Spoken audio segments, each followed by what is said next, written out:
Mm, And we are live, right? Yes. Yeah, we're live. We're Yes. live. Yeah, I'm finding the script right now. Let me do it. This is meant to be live on purpose. Yeah, so it's a good laugh. Hi everyone, welcome to Quick Connect Live, where we share, learn, and grow together as a community. So we meet fortnightly to discuss personal development topics ranging from psychometric tools to psychological methods to performance hacks. So it's hosted by me, Alex, Jeffeth, and Ethan. And today we're covering the topic of managing burnout, the art of being. I will be your scribe. Jeffeth will facilitate his baby topic today, and Ethan will be the host for today's session. Right. So Ethan, over to you. Yep. Right. Great. So with that, I would like to get everybody to introduce. I'll introduce myself first. Okay. Hi everybody. I'm Ethan. As Alex said, the three of us organize this regularly to be able to get people to really think about and learn new things about ourselves. And I think today's topic is very relevant considering that everybody probably started a new year feeling very burnt out very quickly. Especially with the no longer are you working from home, you're starting to go to office, you have to spend time over there. It's starting to drain some people, right? So I think the topic becomes quite relevant today. Let me just introduce a bit more about myself before I move on to the rest of the hosts so that we can talk a bit about ourselves before we go to the rest of the people. Hi, I'm Ethan. I run a cybersecurity training school, as you can see here. I focus a lot on actually personal development since way before this. I've always been a person who's very much into the culture of company, and I'm bringing this to the cybersecurity ecosystem, which is what I'm really looking forward to. And I'm also looking forward to Jeffeth's facilitation of today's topic, because a lot of my cybersecurity friends are all burnt out. If you know about the OCBC smishing thing, yes. And all these kind of different things, you know that cybersecurity people are burnt out AF. So it's real, it is out there. And a lot of people have been pulled back in to try to get the things going, but it is a very, very messy world out there. And so that's why burnout is actually a very relevant topic for us today. With this, I shall hand it over to Alex before we go to our facilitator, Jeffeth. So everyone, my name is Alex. So I help people to discover, decipher, develop their talents and strengths so they can maximize performance at work, improve relationships, and increase overall well-being. So I represent Strengths Alchemy, right? We provide coaching, training, facilitation for people, right? So just click on this. Cool. And then now we have Jeffeth to introduce a bit about himself. Yeah, so I'm Jeffeth. I help leaders to discover their own leadership impact and how they navigate this world. I also help them to find their own well-being and how they can create more impact in this world through the people they lead. Great. And so, yeah, sure, Ethan, back to you. Yeah, let me, now, so I will let everybody to just introduce a bit about themselves, what you feel most burnt out about already, and how you hope that today might be able to help you. So with that, let me arrow the first person to appear, sorry. Today, if you can share with us a bit about yourself.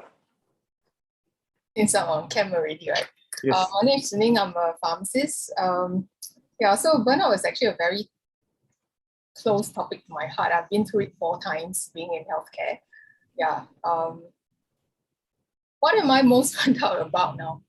I don't have anything to name at the top of my head. I don't think I'm in a state of burnout now, more in a state of languishing, which is, I know, several sessions down and we're going to talk about it. Yeah. But yeah, I don't have something that's top of my head right now. Cool. Thank you for sharing. Next, we have Laura. Are you there? By the way, hi, Eileen. Yeah. Hi, Laura. Can you share? Okay, so introduce yourself shortly and give us like what you might want to learn today. Okay, what you might be burnt out about if you are, and what you would like to learn today. And if you could switch on your video as well, so yes, we can at least connect with each other. Quickly connect. Yes. Hi, Laura. Hi. No, I was just curious what this whole session is. I've never really been burnt out before, so. Oh, that's very cool. Awesome. You're the first person I've ever heard of. That's so amazing. Yeah, I've like, wow, that's amazing. Like, wow. Okay, great. Yeah. Okay, thank you for sharing that. That's an amazing thing for us to learn more about as well. Corey, could you share a bit more about yourself and burnout? Well, like like Laura, I'm not exactly feeling burnt out right now. It's been quite a lot to take in the last year. But I just did completely off topic, a 6 seconds emotional intelligence test at one of the lowest point in my life last year. And obviously me being a very optimistic person showed up a lot in the survey that I had to take.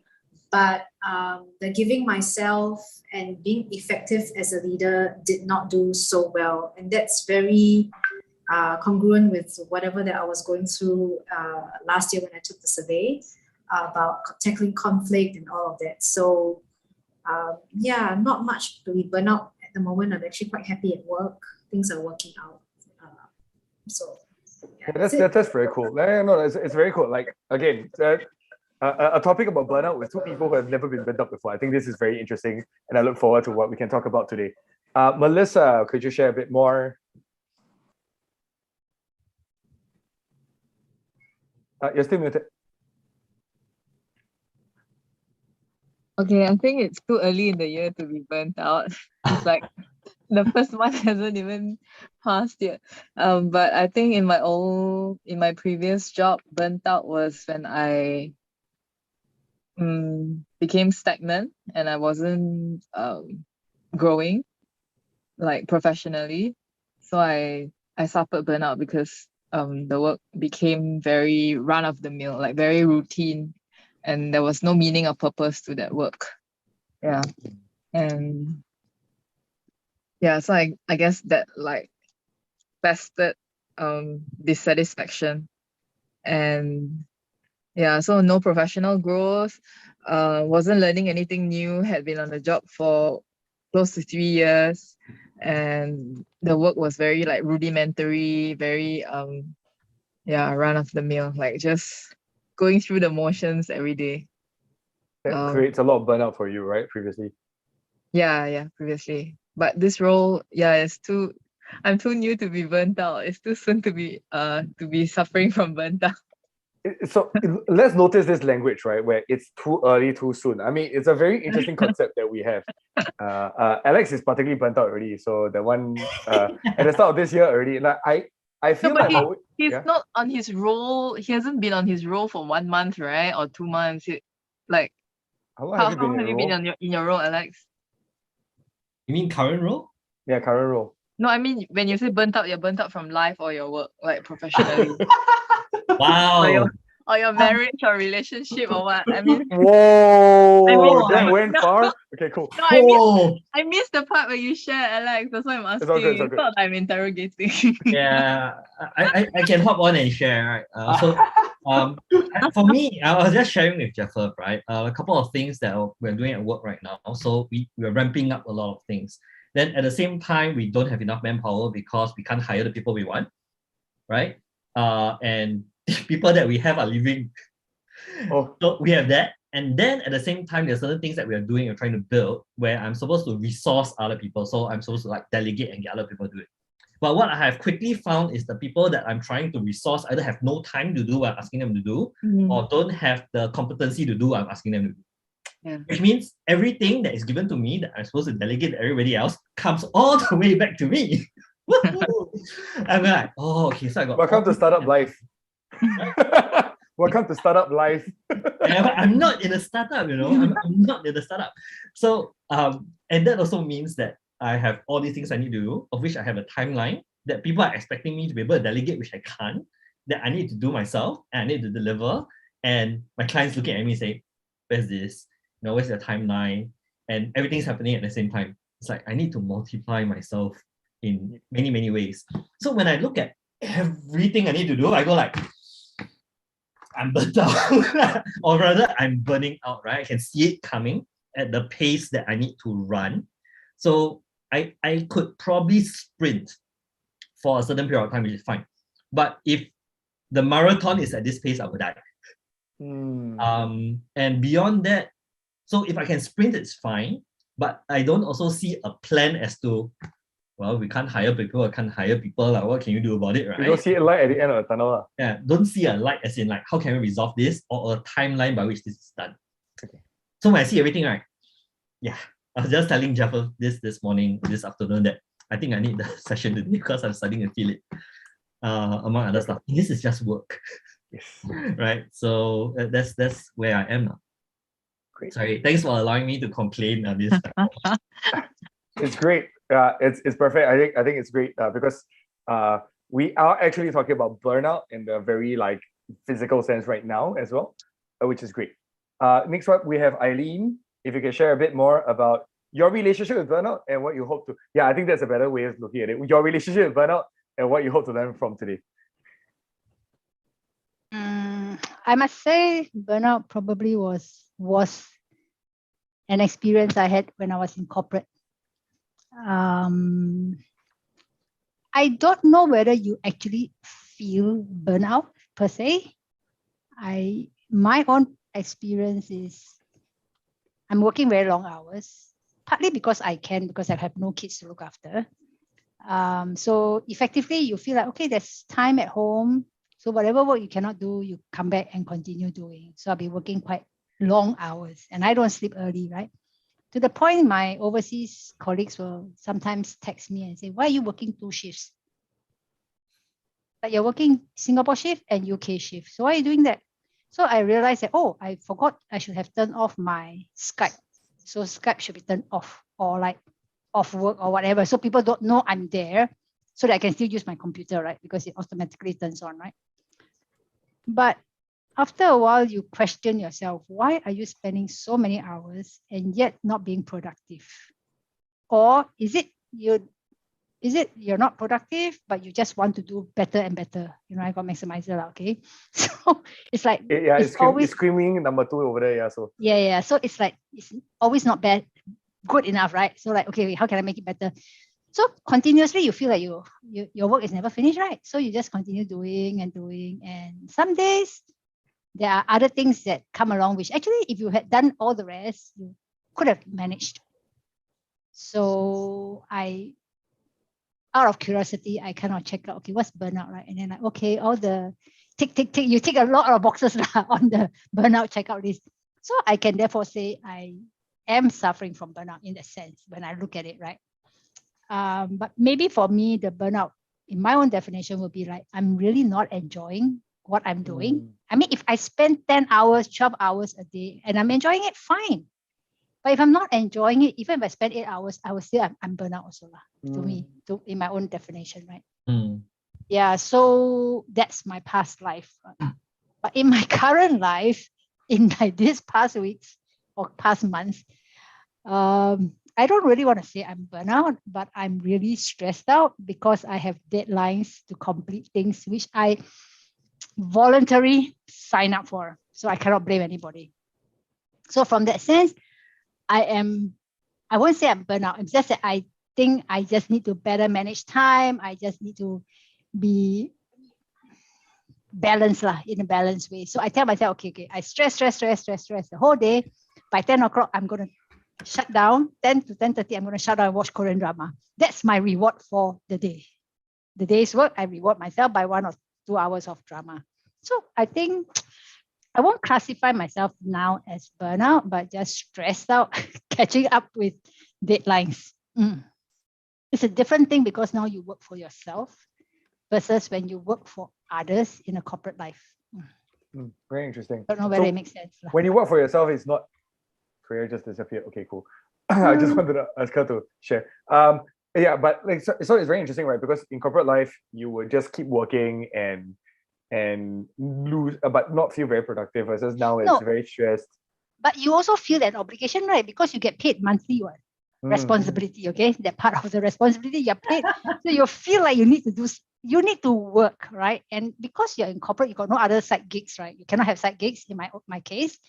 So you just feel that you're obliged to do work, your work, your paid work. Yeah. But of course, the international people will disagree. The UK people will be like, yeah. Off time is off time. No. Yeah. So when you deal with them, right, then they're like, why are you still online? You know, because like they figure out like, okay, 6 o'clock Singapore time still can, you know. But like beyond 6 o'clock, they're like, sometimes they ping you and says, my friend, why are you still online at this hour? The kind of things. So you get the hint already, see. And to your point, they don't view it positively. Yes. Mm. Very interesting. I'll just share a bit more my experience. I'm like the burnout master, right? Every year I burn out once at least, or every few months, right? Every time people ask me about my schedule, Alex, the last time you asked me about the number of things I'm doing. Yeah, but I think the interesting thing about Ethan is his focus changes very quickly. And then every time he has something, it's like, this is so amazing. He just discovered this new thing. He just developed this new thing. He just gets so excited at his ideation, right? And he dives straight into it, all the way from the past when you're doing Tom, Office Matters, Yeah. right? It's like, oh, we're doing this thing. And then Google, is that Siri or Google? that was Siri, that was my watch. Then, so you have that. And then when you get into cybersecurity, you're like, oh, I'm so interested. This thing, I'm diving, I'm learning this, we're doing this new thing, it's exciting. I'm like, okay, then. I've seen that like 5-6 different times each time I ask you, what are you doing, right? And I think because of the intensity for you, the intensity at which you do things causes you to be a bit burnt out at the end of it. But do you finish the things that you start, Ethan? Because I get the idea that, I get the impression that ideation, right? They start and then they don't quite get to the finish. So yeah, a lot of times in the past when I was younger, yes. Nowadays, I complete a lot more things. I'm a lot more persistent down the path. For example, for Center for Cybersecurity, I have to do this for the next 4 or 5 years. We have a lot of people we promise a bunch of things on. So this path is easily 4 to 5 years, delving deeper into this. But the interesting part about this is that took a lot of maturity to get to the point where I'm okay with my ideation. In the past, I think even till early last year, I spent a lot of time ideating, right? Because I had to come up with new things. Now I'm just executing, implementing, planning, managing, gathering, doing, right? So that's a lot of what I'm doing. Like, I don't have new ideas anymore. I just new ways of implementing the same thing that I need to do because I need to come up with a better solution each round, that kind of thing, which is also quite fun for me. But I think this is where the interesting part, right? Like, Alex is talking about something really interesting here. It's the intensity. And I think this is where I can hand this over to Jeffers to talk about the different ways of looking at how we deal with tasks, what we want to achieve, what we want to do, and why it causes burnout. Yeah, I also want to add on a little bit of observation based on our conversation so far, right? So you'll see Eileen was talking about, well, I have maximizer, right? So I need to do this, my expectations, why things are not good enough. Then you have Ethan talking about, oh, I dive into a lot of things, but complete it. And then there's the variety of things that I do because of ideation.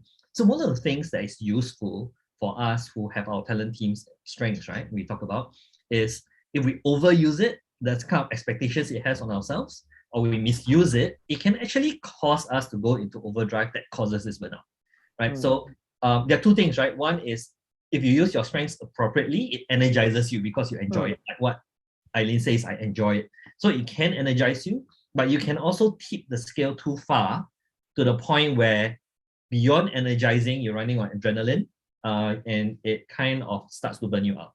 And I think, I'm not sure whether Jeffers will cover this, right? And for me, I realized that there's a period of time I was running on adrenaline so much. So I did do a lot of things. I thought I was that. But once, adrenaline kind of runs after a while, right?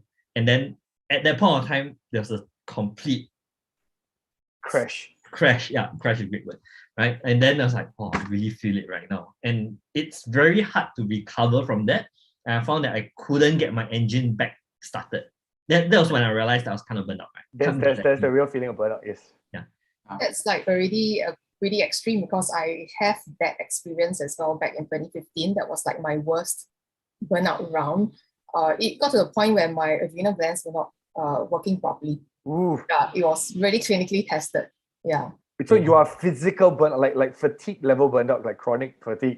Yeah. So the official diagnosis was adrenal fatigue, lah. So Ooh. I can't get out of bed in the morning because I just don't have that cortisol spike in the morning. I had conversion disorder of the burnout, so Yeah. So it's real, lah. I mean, if you push yourself too hard and your adrenal gland just don't work properly. But then I think for Ethan, you have high activator. There was a lot activated there as well. Yes. Yeah. So for me, I've learned to utilize it rather than depend on it. So that's a very different way of looking at it.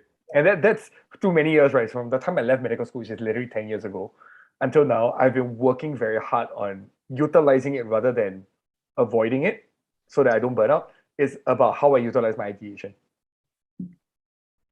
But this is where, Jeffert. I mean, thanks, Ethan, and thanks to the rest for sharing. So there's a lot of aspect of what you all have covered around burnout. And if you know, self-care and resilience is a very, very huge topic on its own. There are many facades, as I hear from you all, that covers everything. There are the physical domain, which people talk about, the exercise, the food, and the nutrition. There's the emotional domain where you need social support from people. There's a spiritual domain, which you need connect with your own some people connect with nature, some people connect with particular meaning and purpose, and of course the mental domain. Now, today's we are not going to talk about self-care because I think self-care is quite self-explanatory and most people know about it. But I think what we wanted to focus is a subset of it, which is more related to the mental domain, which we call it the art of being, right? And I wanted to first mooted this idea because we initially talked about like what Melissa said, right? Burnout may be too early in the beginning of the year. So what shall we talk about? Maybe we should talk about what do we want to be? What's the art of being before we start out the year? So this conversation actually started out like, we create a lot of New Year resolution. We create a lot of goals, a lot of things that we wanted to do, but often first we don't follow through. Second, some of those goals remain irrelevant after some time. And then third is we don't even know why those goals were set in the first place, right? And today's conversation really is just to share with you more like a couple of frameworks that we thought might be useful to look at it, right, in a different way. And we can use this framework as a bouncing board to step off to have different conversations, right? And one of the frameworks that I wanted to talk about was, let me share screen. Can y'all see my screen? Art of doing. You can go presentation mode, then yes. Maybe bigger. Yeah, it's the art of doing. I don't know whether how many of y'all have heard about this model called the Be Do Have model. So it's a very useful model that is quite widely used in the OD practitioner field, as well as in the coaching field as well. So those of you who are doing coaching might know a lot of this. Now, traditionally, when a lot of people, when we start to plan goals, we start off in the direction of what do I have? What must I do? And more often than not, we don't think about who must I be, right? If you think about it, the moment you start your New Year resolution is like, I need to have lose 15 kgs, right? So what I'll do, I'll run, I'll plan an exercise, and that's it, right? So you plan a couple of weeks to do it, then after that you lose some steam, right? And that's what naturally happens. Think about it at work as well, right? If you're given tasks to do by your bosses, these are new tasks that you do. The next thing you schedule in your to-do list, in your calendar, those are the things that you do. Little did we know that, and I'm just gonna explore a bit. It's like, are there tasks that when you were given, you didn't feel right to do it? Or are there tasks that were given to you, it feels natural that you can do it, right? Because that is something that is usually not explored. So one of my very early jobs that when I first joined the company, right, one of my earlier companies, I remember I was in environmental health and safety. So I didn't would know lah. So must sign confidentiality within this group, right? When I was doing EHS, right, environmental health and safety, when I first joined the team, there was an audit, right? And part of the audit was the audit is going to show up in next week. And one of the tasks my boss asked me to do is, there was this piece of document that the audit needs to look at it, but the date wasn't signed off. So I was asked to backdate the signature, right? And I was very uncomfortable doing that, right? I was very uncomfortable. I told my boss that I couldn't do it. It's not me. And on hindsight, little did I know now that on hindsight, I find that, because I value my own integrity, I see myself as an integrous person, I'm not willing to sacrifice that part of it. So that is the who must I be segment that only came through after some reflection and on it, right? And one of these things that I wanted to highlight, and it's just for conversation, is there may be a lot of areas where we feel incongruent with the things of who we see ourselves to be. But often because we don't talk about it, we don't reflect on it, we don't explore it, we don't really know until after some time when we reflect on it, we realize that, hey, actually this is what I really value, this is what I stand for, right? So more often than not, a lot of people, when they start to work, right, in different fields, whether is it being a new parent like myself, right, or at work professionally, right, it's all about doing, right? I do. Sometimes I question why I do lah. Then that's why I push back to my boss. Why am I doing this thing? But we often don't ask ourselves, who must I be, and how should I show up when I start to engage whatever things that I'm doing. Right. So maybe at this stage I will pause for a moment, maybe just to invite a couple of people to share like what. Let me just jump into this because I think this is where it's relevant. I think just now when Melissa was talking about, it didn't feel like there was growth, right? Therefore, she felt more and more burned out. It's like, it's not who I am, that I am stagnating, I'm repeating the same work over and over again. When Alex is taking on all these different things, it's the amount of things he has on his plate, but he doesn't view himself as a Superman, which is great for once, Alex. Thank goodness. But here comes the part, right? Like, he doesn't feel like he's the person who should do everything. There are people who enjoy the feeling of having no one to delegate to. I'm cured of my savior mentality. So we did the politics of 4 types of people, right? There was the savior and what, right? So I'm cured. Yeah, I'm so glad. Yeah, like it's like the doing is what leads to the have, right? Just want to kind of go back to this topic, right? Where we think about what we want to have, or like what kind of careers we want to have, whatever, or and then what we want to do about it, the goals, the different things. And then the B is very often forgotten.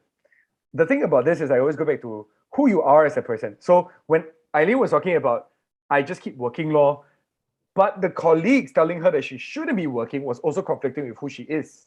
Does that make sense? It doesn't matter what she's doing, right? It's her as a person who keeps doing it because the company's paying me money. I have a responsibility as a person. I will maximize whatever I have to give to this company. Same with Jenny, if you hear your stories, actually goes very much on the who am I as a person, therefore I did this, and then resulted in all this other stuff. If I'm burning out now, it's because, is there alignment here? That's also a very interesting question here, right? So that's why I just, so with that, it's easier for me to hand it off to anybody with any thoughts on this. Let me add on to that, right? When I think about who am I come back to the concept of course, the concept of self, right? But I think that part of the being comes back to what do I value, so our values. And I think there's another part which has been helpful for me whenever I use this model is asking myself the question, what do I need to believe to be true? It's very interesting, right? Because like whenever we deal with people, for example, right? Maybe we deal with a boss. What do I need to believe is true about this, right? For me to be able to do that. Because if our beliefs work against us, like, oh, I believe that my boss is an asshole, and I believe that to be true, there's no way I can act in a particular way that I need to act. That's the being part, right? So I found asking myself the question, what do I need to believe to be true, or what do I believe to be true, helps me to adjust a lot of the being part. So the beliefs and the values is a very big part of the being for me. I like what you say, Alex, right? So you're talking about the why, right? Which is the beliefs around that supports who you are and how you see yourself. It's not just the beliefs of who I am. So beliefs around what do I believe about myself, what do I believe about the other person, and what do I believe about the situation. So I mean, off the top of my head, like if it's a relationship with my boss, so what do I believe about myself? What do I believe about the other person? What do I believe about the relationship? Of what's possible, what's not possible, what things need to be. And I think that whole piece then guides my behavior, that guides my end result. So beliefs for me, examining of what I believe to be true, or even my assumptions, is a very big thing for me. It's interesting, and later we're gonna differentiate a bit about the distinction between identity versus beliefs, right? And I'll cover that a bit. But I really like what Ethan pointed out on Eileen's case, and it was a good case because when Eileen faced that situation, right, it was a dynamic conversation. It wasn't an immediate case where she suddenly found that, oh, I'm a maximizer, and then suddenly I do it. But it happens over time, you see. So as there are new experience that build up, Eileen has a different relationship with how she sees her role. And probably, maybe, I don't know, Eileen, maybe you could share, right? Like one of the reasons why you eventually left that corporate organization, it could also be the way you see has changed now, and what you believe and value no longer serve its purpose in that company, and that therefore you made that change now. Yep, I guess that's true as well. When you feel like, so to your point, right? You can be, okay, so who must I be? But if we put the being aside first, right? The doing is, are you doing, okay, so am I doing a lot because of my maximizer? And whatever I'm doing, is it because I'm capable of doing? I'm just making it better. So that's one. Or am I spending a lot of time trying to do something which I am not capable of doing? That's also another aspect, right?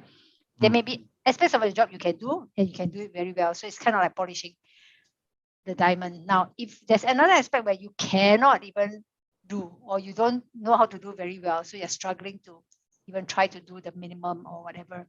So those are different facets of the doing.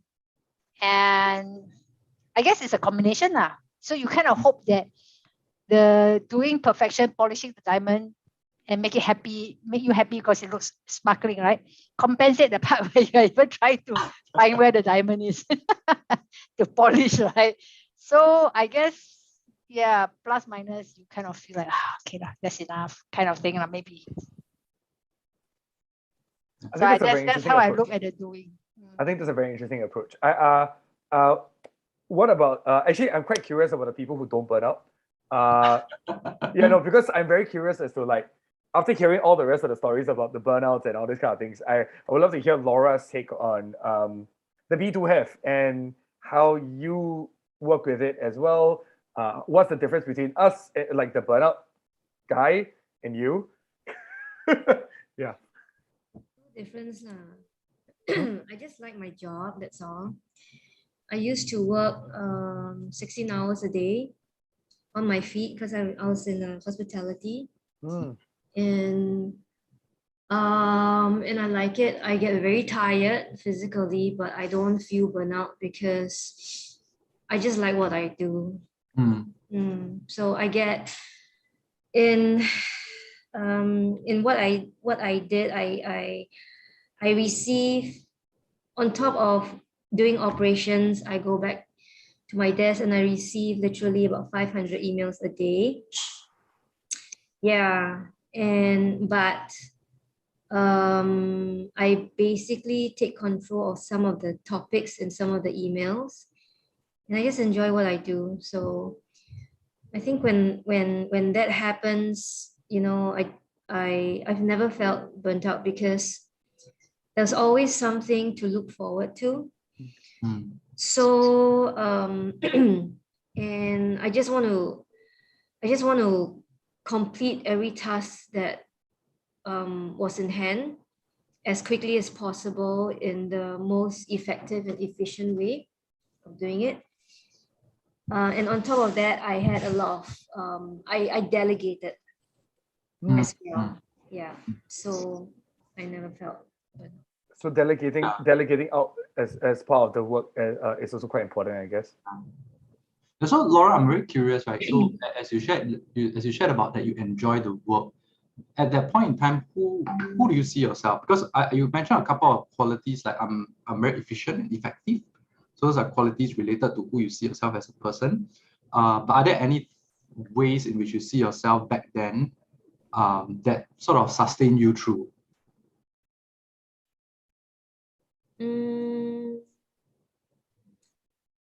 I was a go-getter. I didn't, and I was a troubleshooter as well.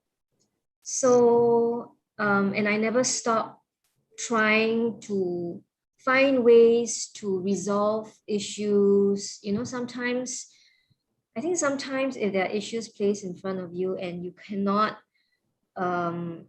resolve, you get very frustrated, and it kind of takes a toll on you. But as crazy as this may sound, I kind of like problems falling on my lap. So yeah, so I'm always the one that people would come to when it comes to issues that they think they cannot resolve. Yeah, so and I take responsible of things that whether it's supposed to be my responsibility or my team's responsibility. And I think when that happened, I just accept the fact that I'm doing it and I'm happy doing it. Yeah. I mean, you shared a couple of things, and I thought that was it was quite insightful to me, because there are a couple of things and that you mentioned, that you're a go-getter, you're a troubleshooter, you're actually a responsible person. And that's what we are alluding to, right? Well, how do we see ourselves as we are on the job doing things?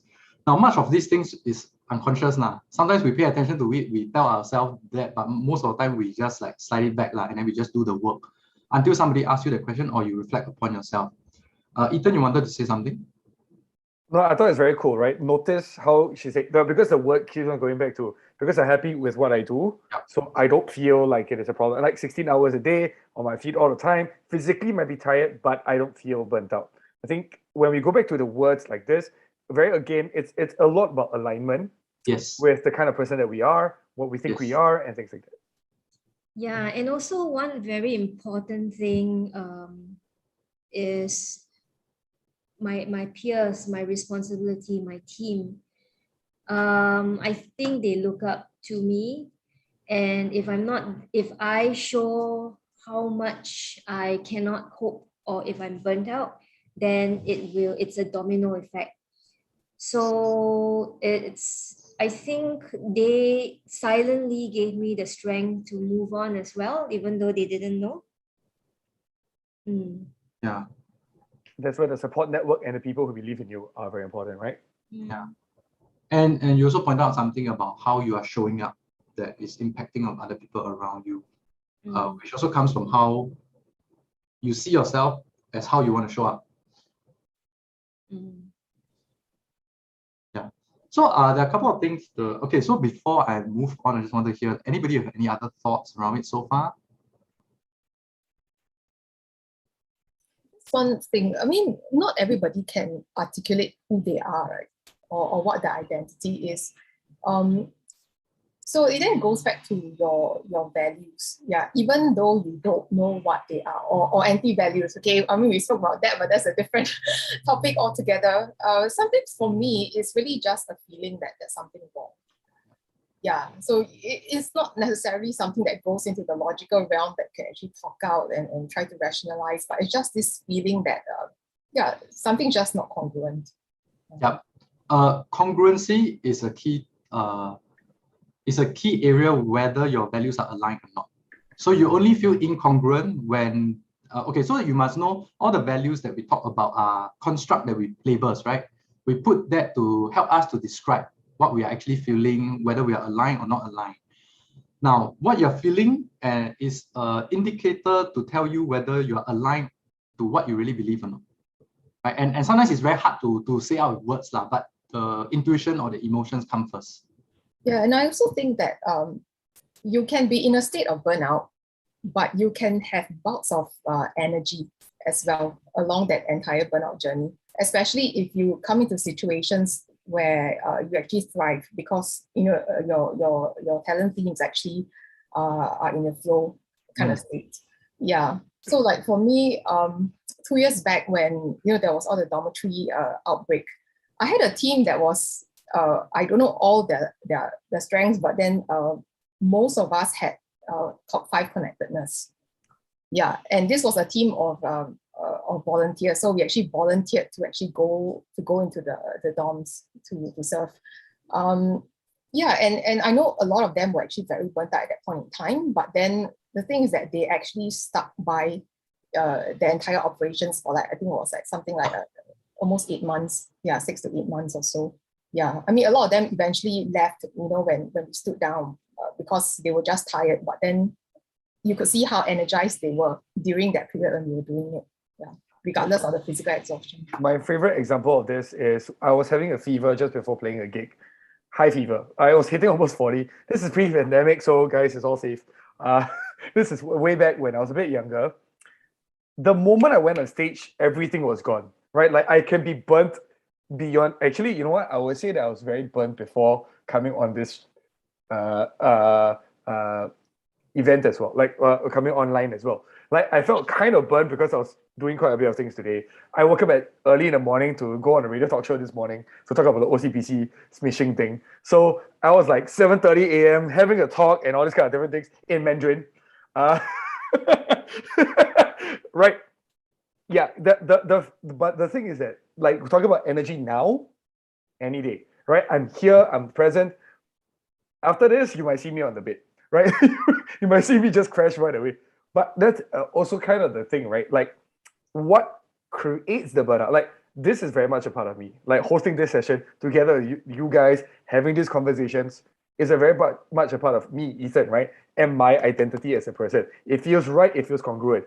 But then that doesn't mean that I don't feel burnt. That doesn't mean I don't feel, I'm gonna just lie on the bed afterwards and just conk out from the rest of the world. That's where the interesting part. Because Jenny, you were exactly right on that, right? Like with your role, there's the real issue of the moment that period of time is over, you're all like, okay, you know what? Screw this. I'm not coming back. Yeah.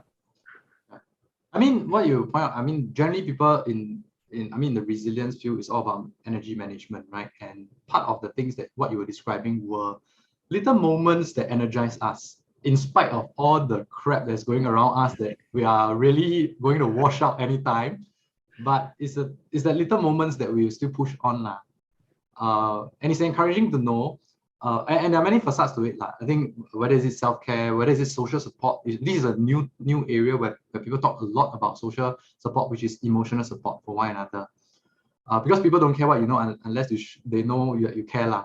So basically that's the start.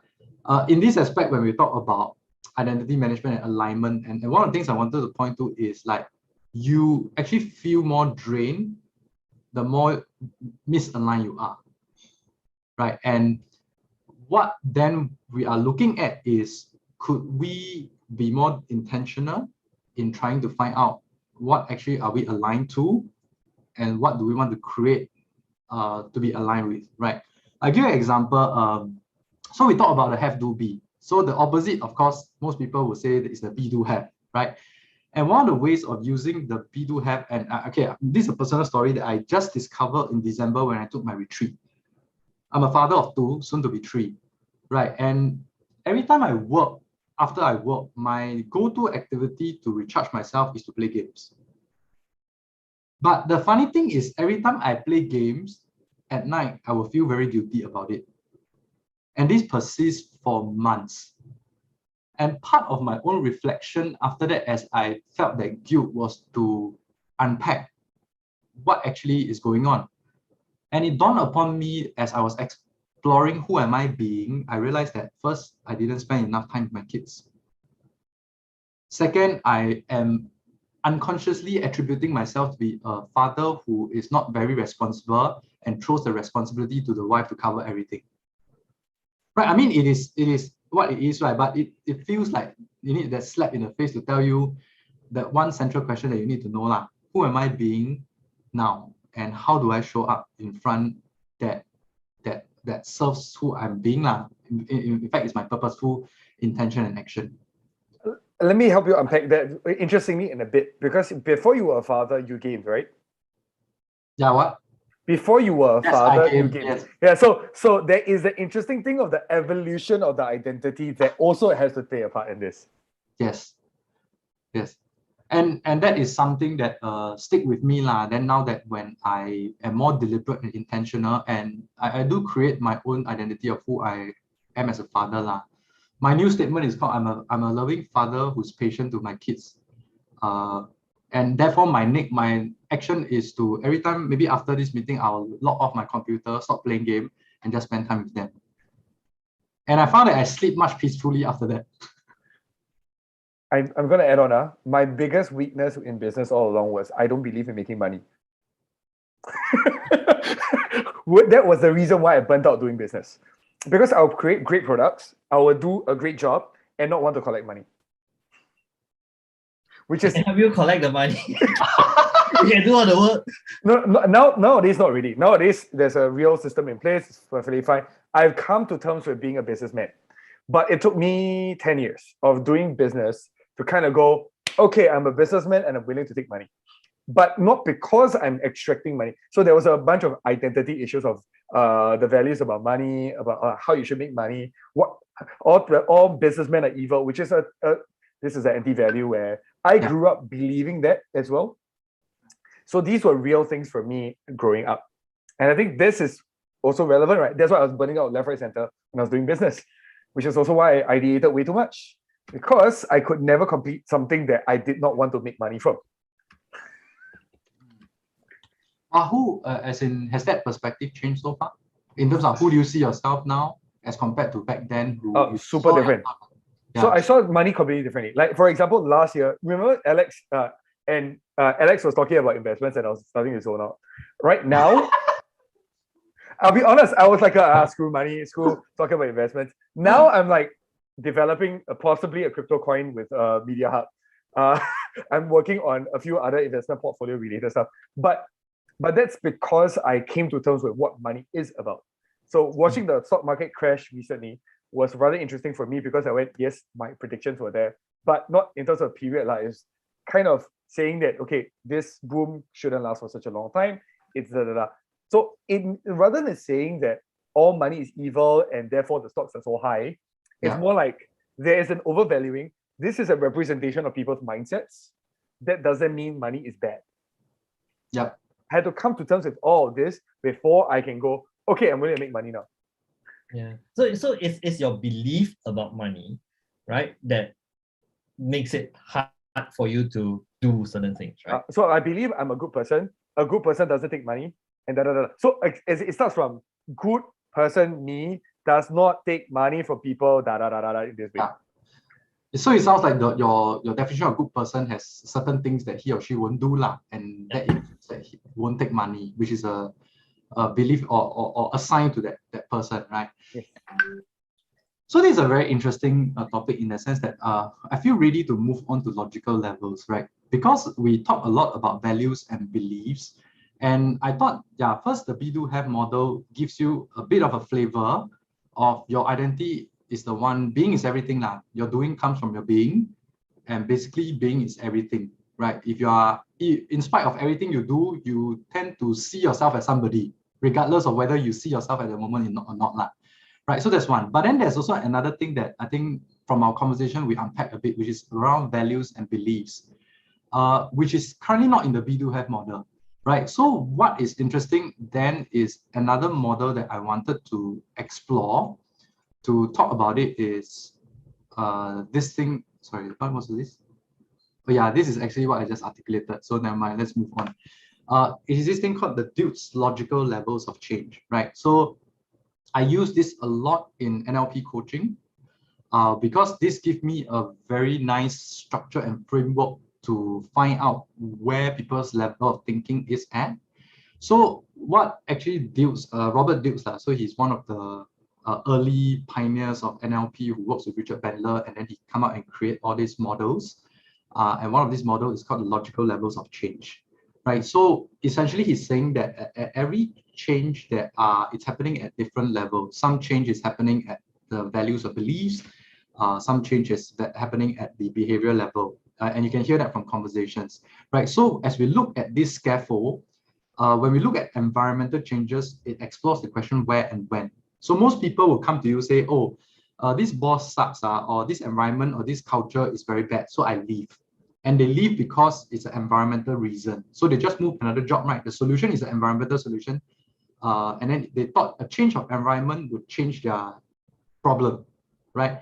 Then the next level is the behavior, which is what they do, right? And some of the things we get feedback usually focuses a lot on the behavior. Because every time we say, oh, actually, when you shout too loudly, the impact on me is I felt attacked, for example, right?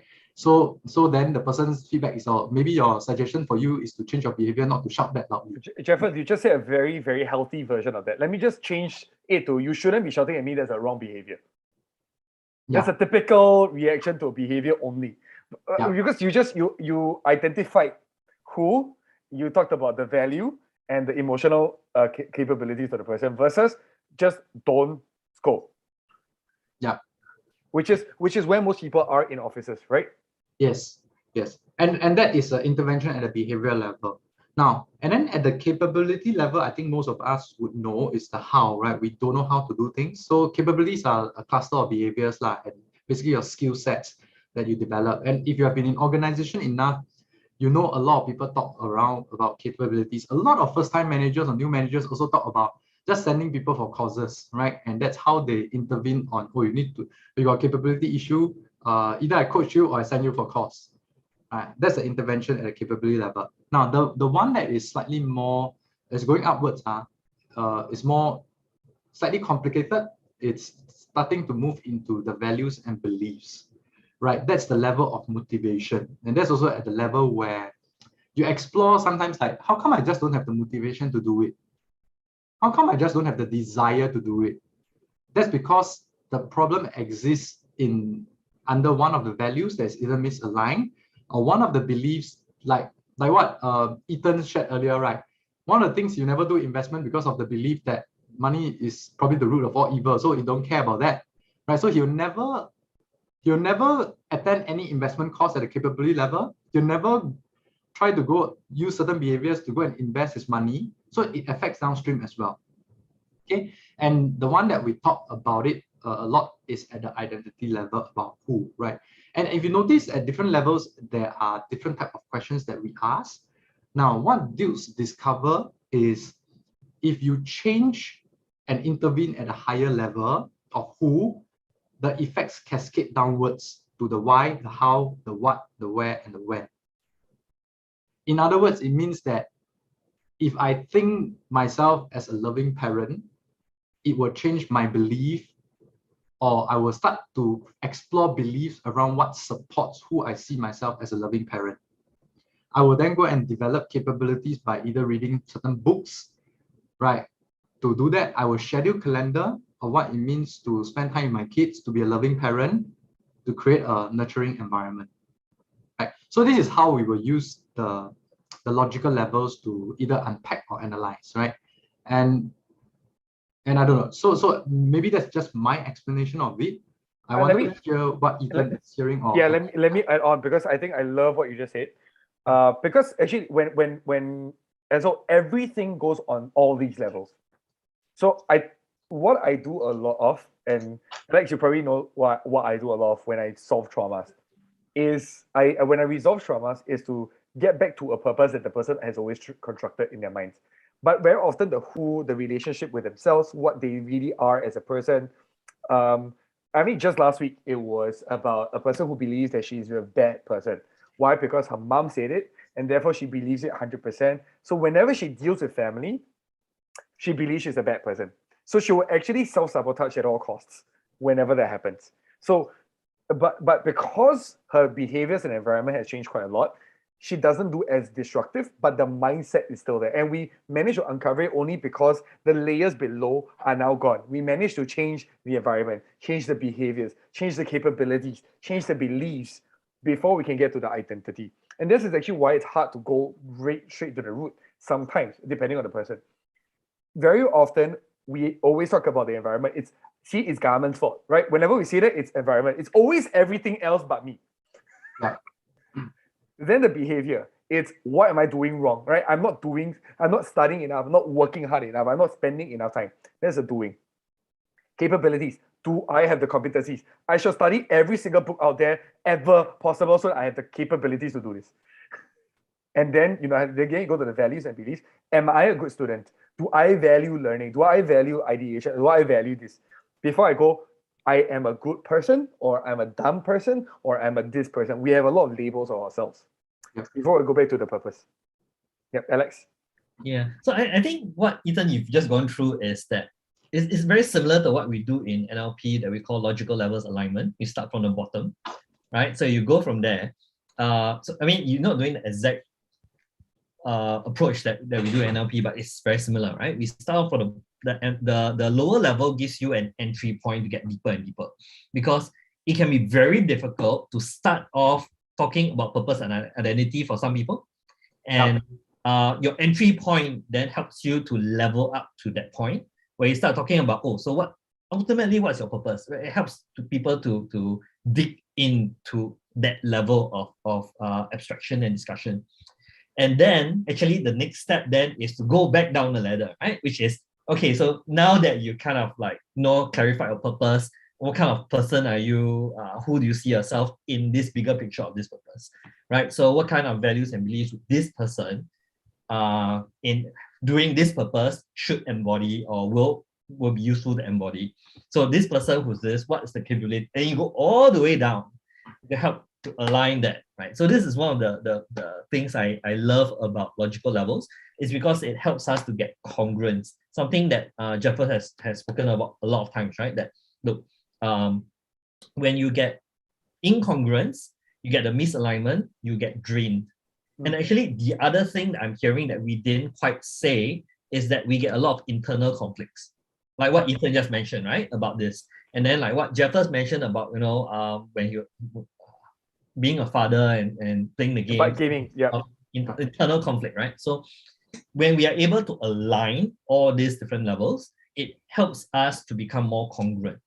Yeah. And when we talk about the be, do, have, that have isn't here, right? But the behaviors, capabilities, environment is kind of quite close to the doing part. I would quite say, right? I would say have creates your environment. Have creates environment. Okay. Yeah, Jeffers, high five. We say the same thing. Okay. I think that's more the have where. Okay. And one of the things I also wanted to point is like, you might notice that you already have this type of conversation with yourself, which is your internal dialogue all the time. I know this because sometimes every time when I want to go and facilitate, I'll tell myself I'm not a good facilitator. That's my identity of who I see I am. Then suddenly my values and belief kick in at jealous, I'm very lousy, and I don't believe I can kick this off. Right? I think I don't have enough experience. Then my capability will start. I'll question my belief around my capability will come in. And this is a spiral loop that we often need to pay attention in self-talk. And that's what also happens in our negative self-talk. And of course, the other thing is a positive reframing. Yeah. Alex, you want to say something? Yeah, but I think when we talk about like, I'm not a great facilitator, we're not suggesting to do the opposite, right? They're like, I'm a great facilitator, because that may not be true. But one of the things that is very useful whenever we have, like personally for me, right? When I have a negative statement like that, I always add a magical word at the end of it. Yet. Yeah, exactly, Ethan. But I'm not a great. Which is more believable, right? Yet, right? More believable because of the word yet. Yeah, but the word yet actually does a lot of things, right? It turns something from a terminal statement, which is I'm not, to adding and extending a time frame, which is yet, because given time, I can be. Yes. And that is the belief, right? The belief of I'm not a great facilitator, full stop. It's the belief that I'm not a great facilitator ever, forever and ever. But the moment you add the word yet, it becomes I'm not a great facilitator now, but I can get better. I'm a great learner. That's a different belief that I have, because I'm a great learner. Right? I would even challenge that, like you're define great facilitator, right? Like define the elements. A lot of people burn out because they keep on comparing themselves to some great version of another person, right? So that's another major reason for burnout. Because you're trying to project another person that you are not. For example, Jeffers will never speak like me. And I will never speak like Jeffers. I will never have the clarity and the patience of Jeffers, right? I'm always the dynamite in your face, right? But that's our strength. It doesn't mean that I'm not a good facilitator because I'm not like Jeffers in the calm, methodical methods. But that also doesn't mean that Jeffers is not a great facilitator just because he's not as loud and boisterous as I am. Yeah. So it could be like, I'm a great facilitator in my own way, right? And that might be a more believable statement that is useful for me. Yeah. So when we talk about the level of value and belief, it's also things that are helpful for you and useful for you that you create. If things that feel incongruent for you, I would say don't use it. Meaning that if you feel that you don't say that I'm like very efficient when actually you don't believe that you're efficient. Yes. Right. Yeah. So Don't lie to yourself. yeah, don't lie to yourself. Okay, so I thought that we covered quite a bit, but maybe at this point I'll just stop share and maybe just to hear from the rest, like as you hear about what has passed so far or transcend so far in this conversation, what occurs to you, what's fresh for you? And I think one of the most useful case about this is, have you seen people around you burnt out? How do you help them? What are the best way to? Oh, thank you for being here, Corey. All right, thank you for being here. Good Thank night. you. Sorry, gotta go. Bye-bye. Okay, Bye, bye-bye. Corey. Thank you. Bye.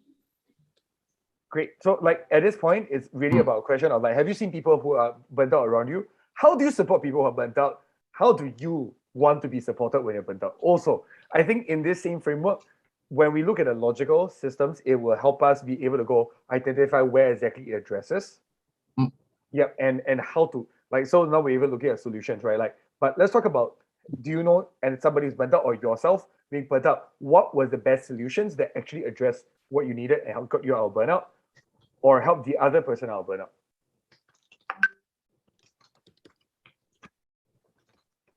Any thoughts from anybody?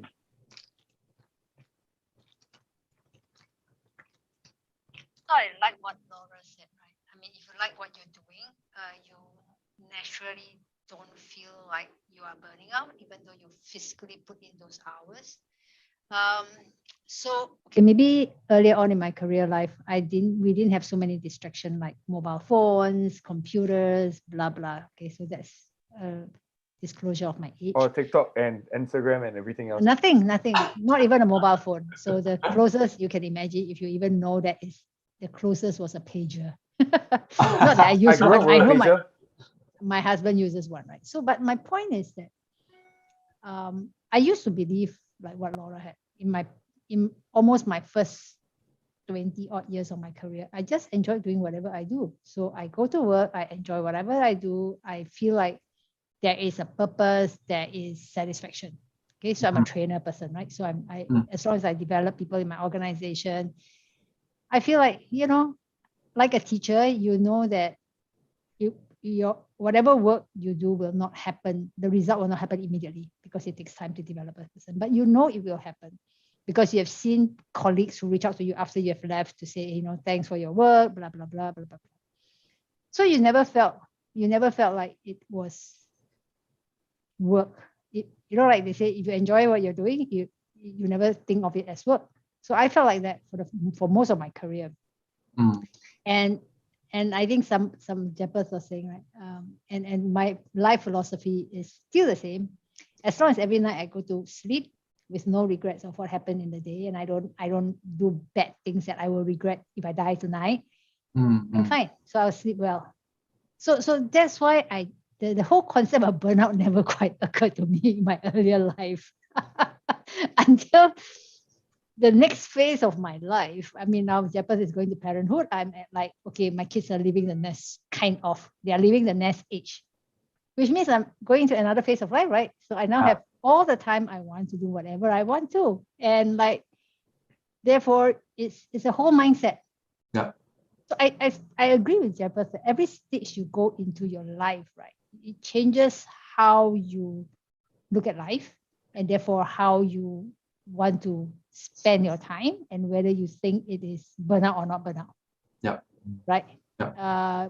Some people think, oh yeah, no, your kids are grown up, you don't need to tuition them, blah blah blah. You can spend time at your work, and that's exactly what I did. Like foolishly, I did think like, okay, my kids don't need me, independent, and therefore I work. Like, okay, nobody cares about you, so to speak, and nobody bothers about you, right?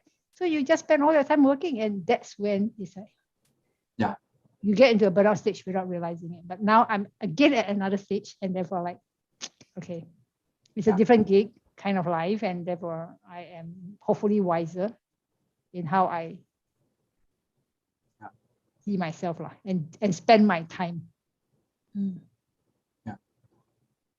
I like what you say, because it's going to be an ongoing conversation with yourself of how you see yourself will evolve.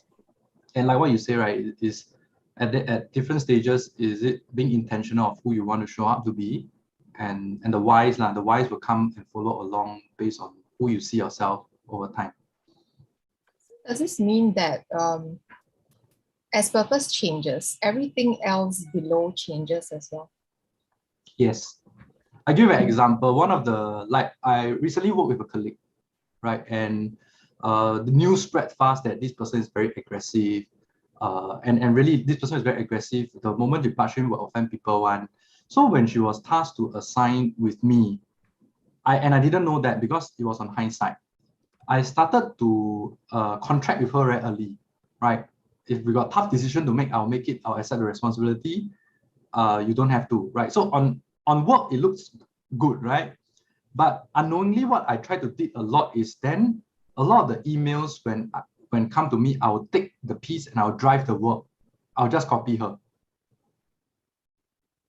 But then what happened during my December reflection, always December somehow, is I asked myself the question, is that how I show up as a colleague?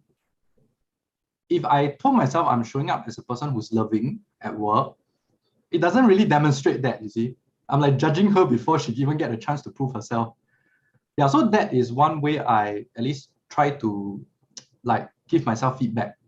Okay, then what do I need to do next? If I'm truly say I'm a loving person and I believe it's so, what would I need to do that will be different for me to demonstrate that?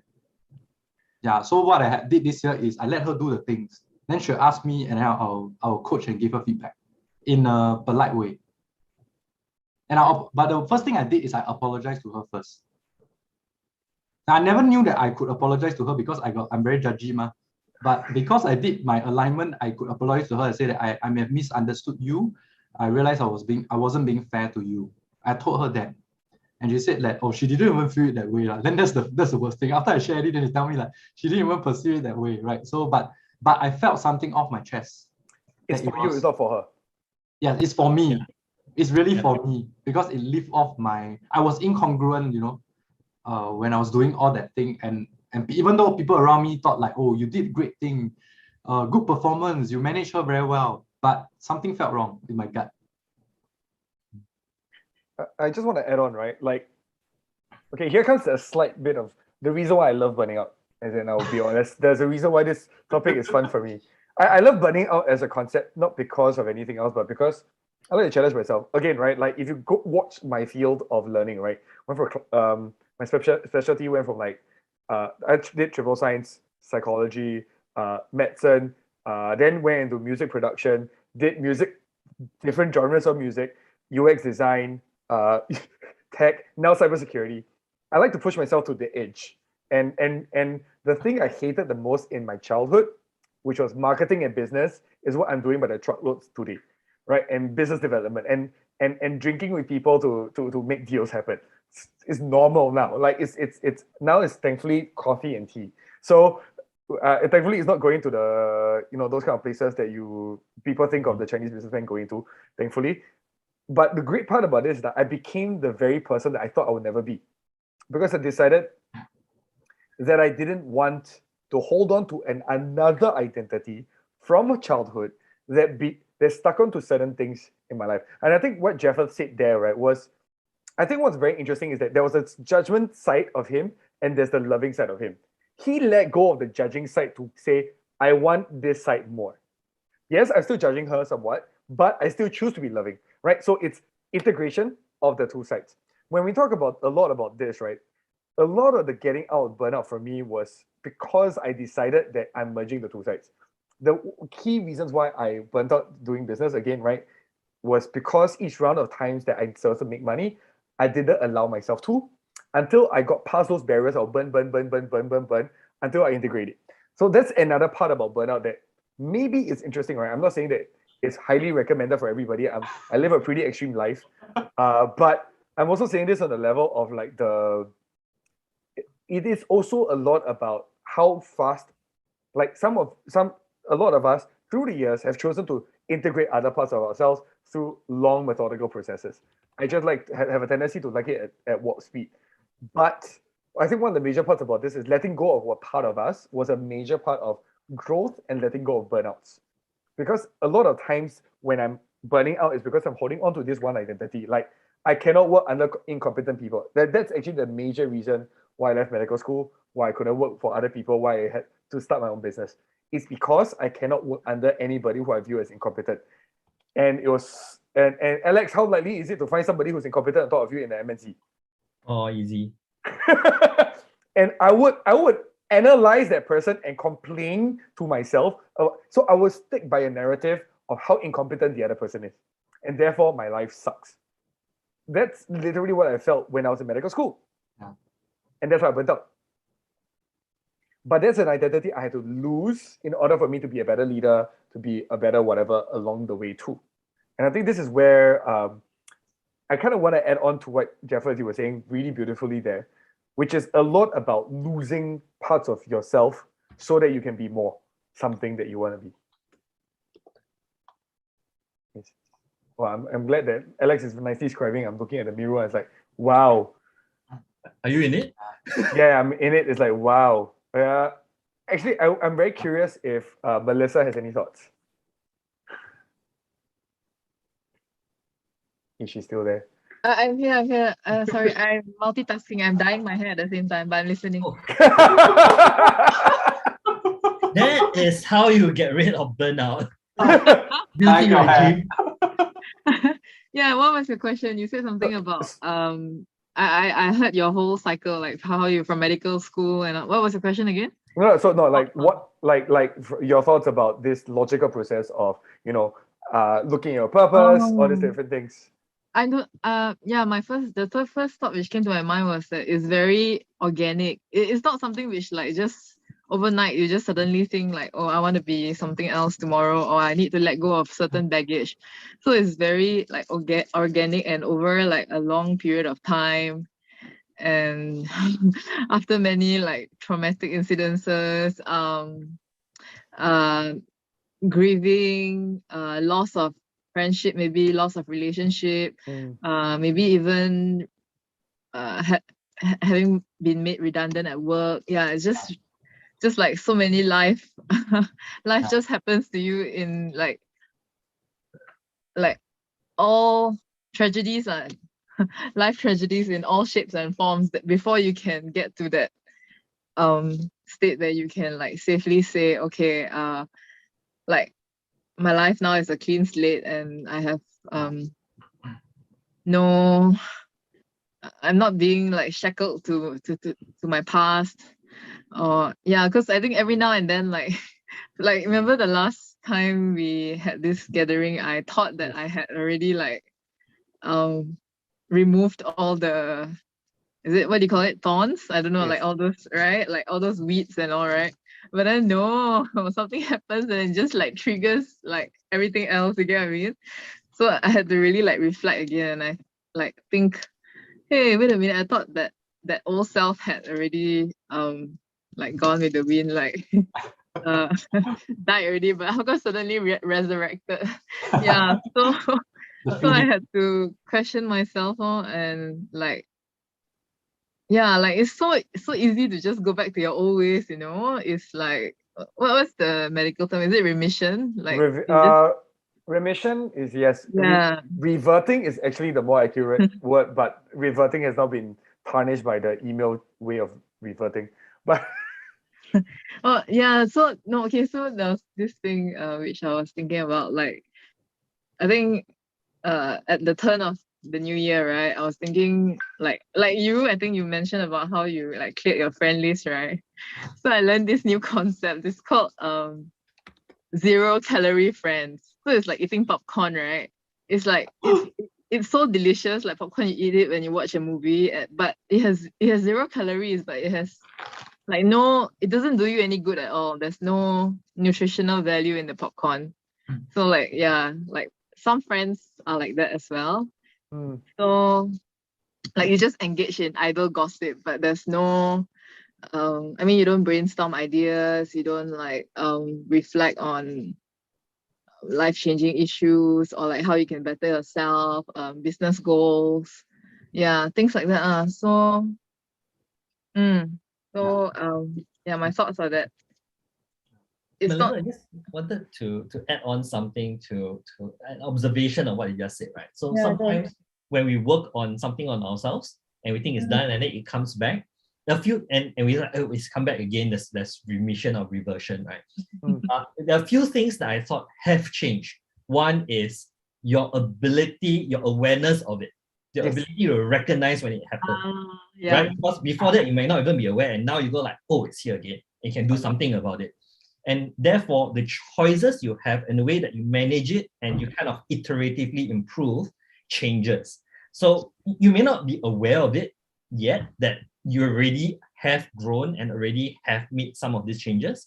But now that you look at it, it's like, oh, I'm actually better able to recognize it. I'm better able to make a different choice. I'm better able to manage it. So those are the things that you have already done. Themselves. Yeah, it's very interesting because this about noticing. Yes. And it's self-awareness now, essentially. Just being aware more of it, you actually stop it from happening because you are aware of it. Just by virtue that once I'm aware of it, right, it doesn't bother you as much as you usually do lah. Yes. Yeah. Yeah.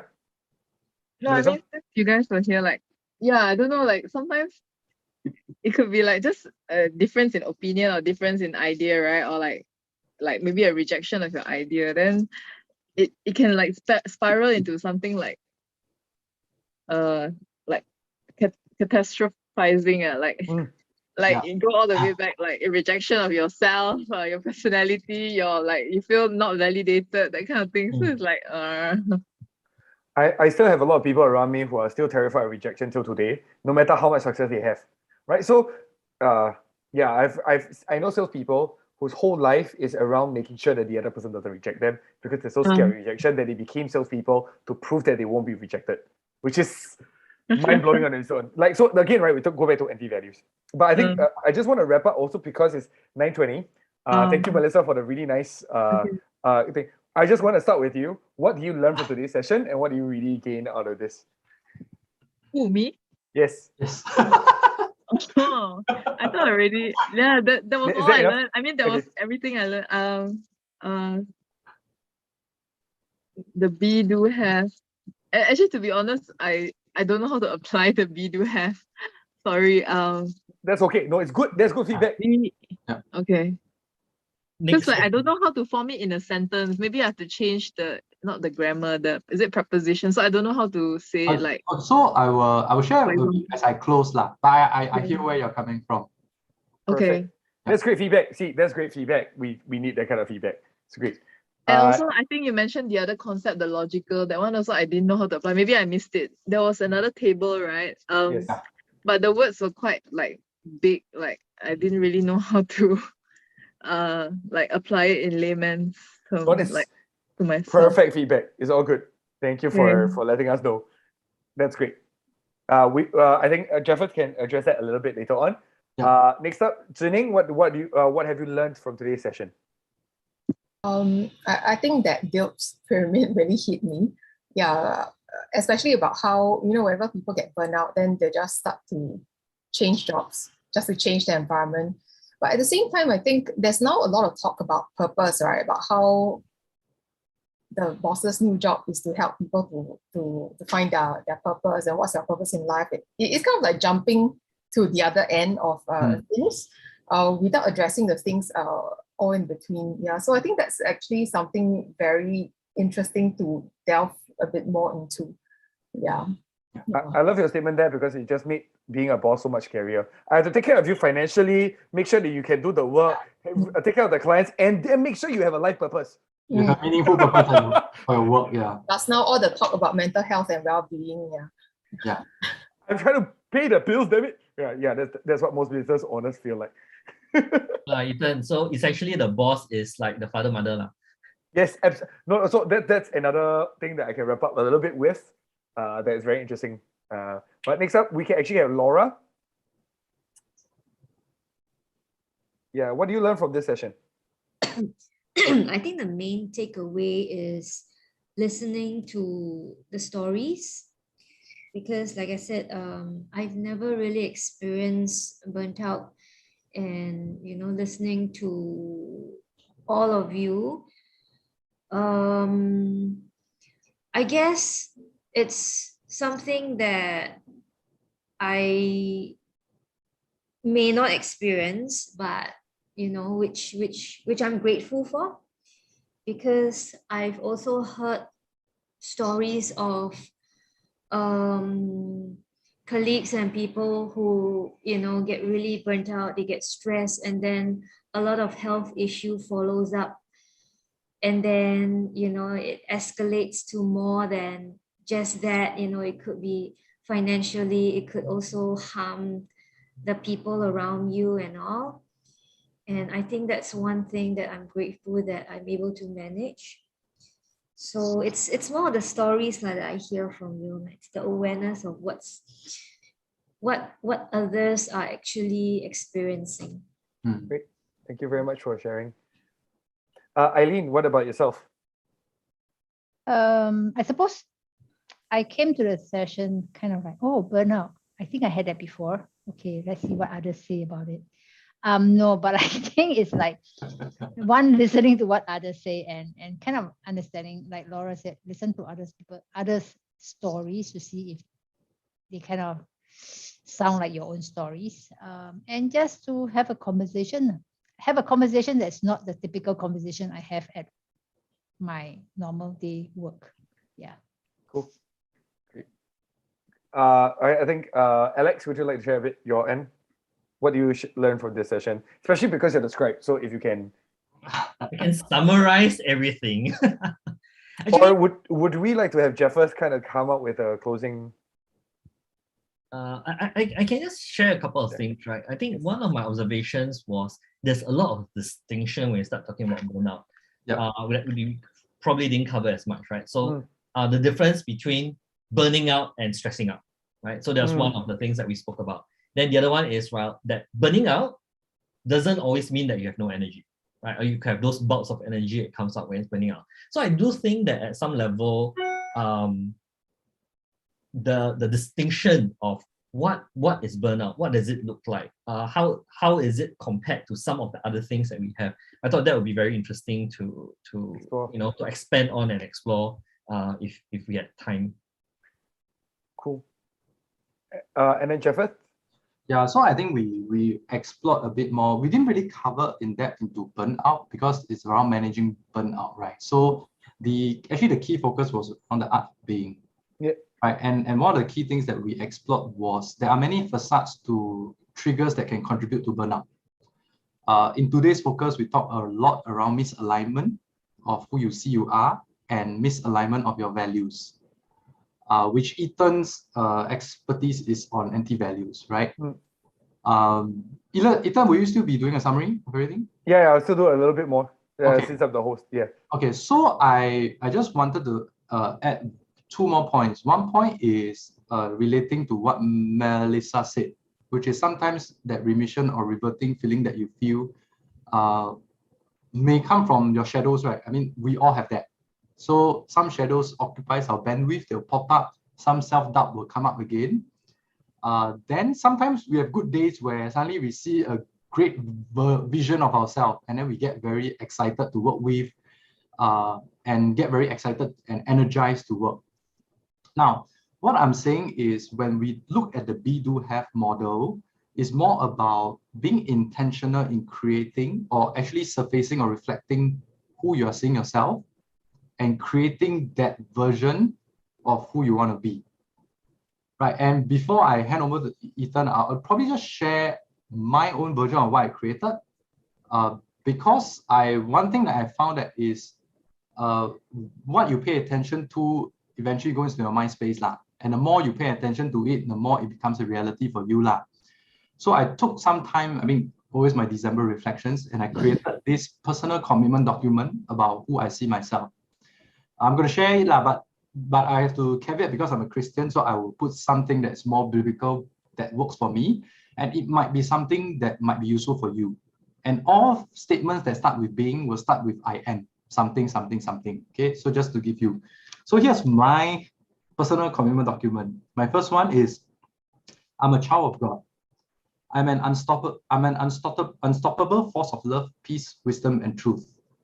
I'm a creator made in the image of God. I'm a disciple of Jesus Christ. I'm created by his grace and loved by God, regardless of who I think I am. I'm a father who raised my kids with love, patience, and wisdom. I love all human beings with all my heart and soul, especially my wife, Janet Lin. I am the best facilitator, coach, L&D specialist, and OD practitioner in the world. I'm a servant of God who serves with compassion, kindness, gentleness, humility, and patience in everything that I do. I'm a loving and patient son to my father and mother. Right. So this is what I have so far. It's still a work in progress.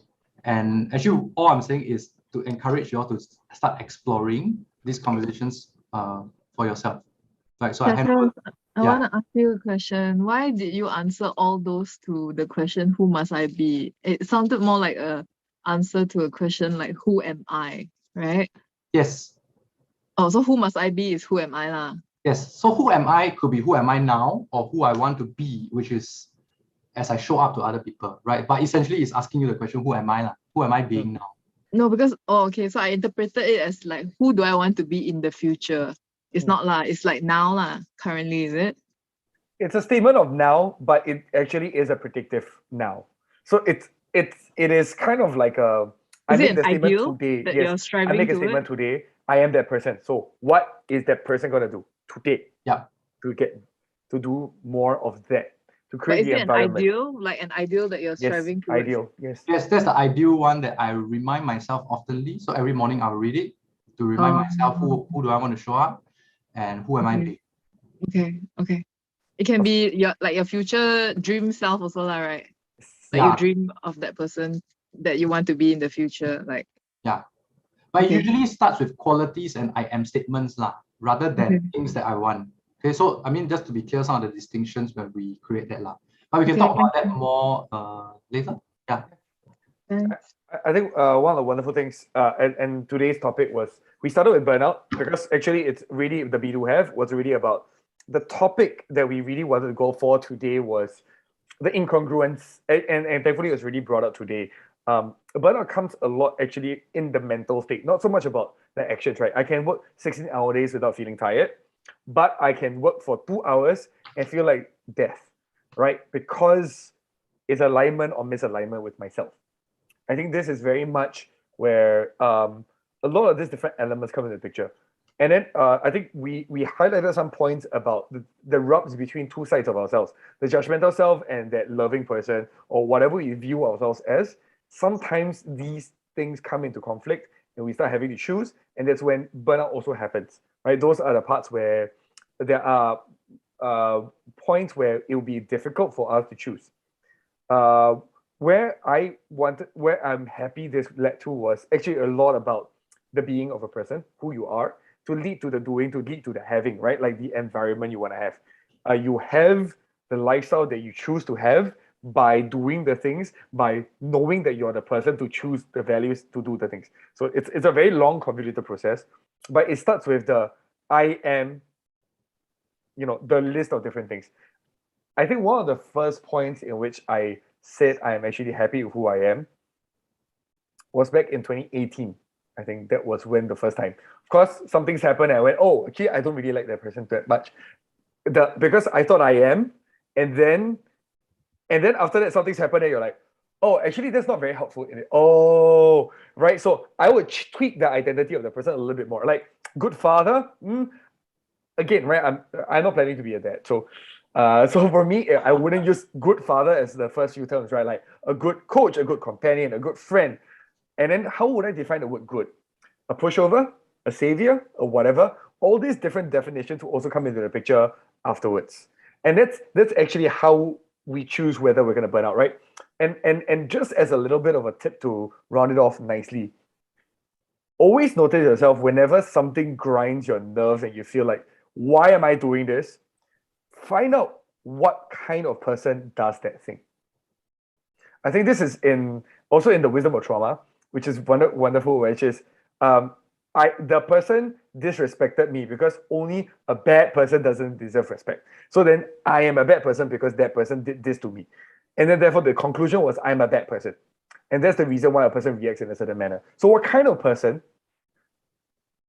has to do those things, right? For example, forging or backdating, documents or things like this as to why that's not who I am versus who I actually am, right? So those points will help you identify a bit more about where you are, how to get the congruence, and more steps into taking that way.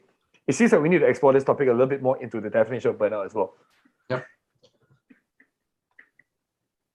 Yes, and with that, I would like to conclude today's session. Thank you everybody for being part of the wonderful session today. And I hope that the stories help a lot of you guys to understand a bit more about people who, like myself, love to burn out, or the different reasons why people burn out, or especially for those who don't usually burn out. Hopefully it gives you a bit of insight as to why people also burn out, how people burn out, and what it looks like, and how it presents itself. And with that, thank you everybody, and we'll see you in 2 weeks' time. Bye. Thank you. Bye. If you want the scribes, I'll be sending it in our Telegram group. Yes. Yep. Thank you. Okay. See you. Thank you. Bye bye.